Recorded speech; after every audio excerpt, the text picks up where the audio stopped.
Hello, good morning mga kajak. Ito, meron na naman problema yung sa nating customer. Na-scan na natin. Nakalagay dito ay stock on B. No? So, EcoSport yun. Lagi natin ginagawa. No? Ayan. Check natin. Nabaklas na yung transmission. So, ito yung kanyang transmission, yung component niya. So, sabi ng client natin na ipaayos niya na para sigurado. Mahirap kasi. Ito pa ang isang problema mga kajak. Pagka hindi familiar yung mga mekaniko, huwag nyo basta-basta ipapagawa ito. Kasi nilagyan na naman ng ATF. So hindi ATF ang nilalagay dito. Tignan nyo. Nilagyan ng ATF at tapos ang dami. So hindi po ATF ang nilalagay dyan. DCTF. So, yung kulay pula nilagay, tsaka ang dami. So, yung langis niya naman, ang unti, no? Yan, no? Hindi ko alam kung saan nagpapapim si sir. Pero anyway, ito yung sasakyan ng kliyente natin. Ayan, EcoSport. At saka ito yung transmission na baklas na natin. So, check natin kung anong problema. Doon ka sa kanyang shipboard kasi nakalagay stock on, nagda-dragging na siya. So, dragging, no? So ito mga kajak, nabaklas na natin yung kanyang dual clutch. So ayun stock up yung B. Kaya yung sabi ng scanner natin, stock on B. So ito yung B, yung A ay nasa taas. Ayun, so grabing dumi. Yan yung sinasabi ko sa customer, no? Ayan, grabe. Grabe mga kajak. Grabe. Ay, nako. So set na yan, nakakalat naman yan, Mark. Bira, magwawalis ka pa, ilagay mo na lang dyan. Okay, so anyway, so ito na mga kajak, ito ang ship port A tsaka B. Yan. So inaalis na ng mga kasama natin. Walang maigibat. Huwag yung basta. Yung kanyang RPM, ayun hanggang, nakadinim pa ako pero 1.5 lang. 1,500 lang. Kasi yung mga kajak yung pa ako, hindi ko na maigi. Gusto nung may-ari yung smooth. Ayaw talaga. Engine oil, ito ang ginagamit. Hindi ito makakakit, low power hanggang 1,500 lang ang RPM niya. Pati yung ATF niya. Piniskan na natin mga kajak, ito lumabas. Okay, so yan ang ginagamit natin. Para may idea din po kayo. Nakalagay dyan yung ganyan tinatawag na control solenoid ng bus control circuit open.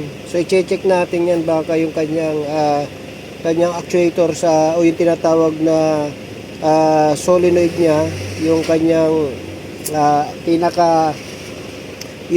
pinaka bus control niya dyan, no? So i-check natin mga kadyak, ayan lumabas.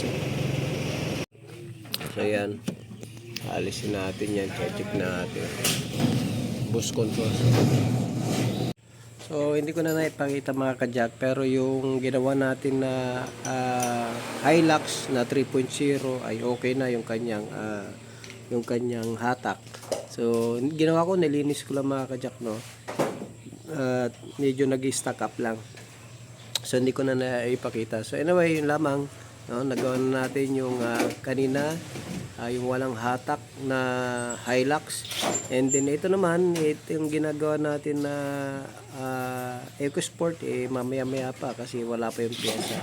So update ko na lang kayo mga kajak after na magawa natin ito mga to, para sa ganun meron din tayo makuha na tutorial, no, sa ating mga ginagawa dito sa shop.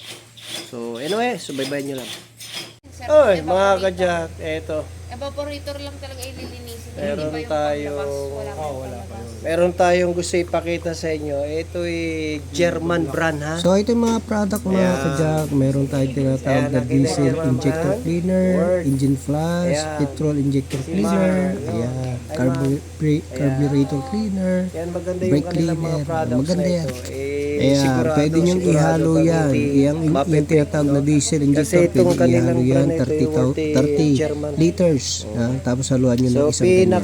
itong pinakamagandang Gandang klase gamitin, yan, mga kajak. carburetor So, ito naman yung cleaner client siya. natin. Gusto niya At US ito lube, ay, kaya yan ang nilagay natin sa tama sa pagchichinsol sukat sa ng kanyang lahat. sasakyan. Kasi may mga kajak. ginagamit At kaming carb hindi cleaner lang na, yan. Siyempre, kung ano yung specs pagkagamit na mo gusto na na mabilis customer maubos. natin. Ito Pero yung ito, kanyang palagay ATF, ko, Honda rin po ang ilalagay mabigat. natin dyan. So, So, yun naman tamang mga kajak. sukat niya.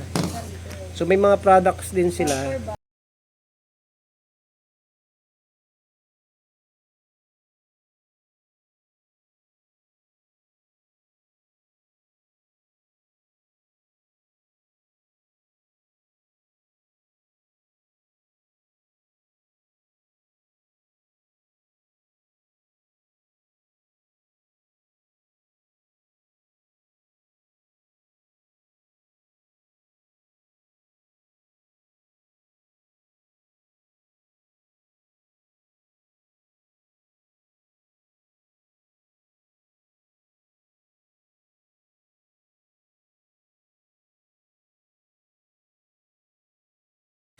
So, yun lang mga kajak, no? In-update ko lang kayo sa mga ginagawa natin para sa ganun yung ating mga clients, yung ating mga customer, pwede sila magkaroon ng idea, no? Sa kanilang mga sasakyan.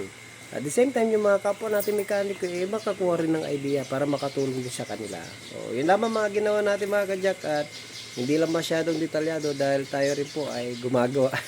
Kaya medyo pasensya, no? At yung kuha na natin mga video ay putol-putol. So, ang hirap maggawa ng video tapos at the same time may nagtatrabaho ka. So, anyway mga kajak, yun lamang at Jacob Paul Prince Auto Care, the shop that cares for your car. God bless you.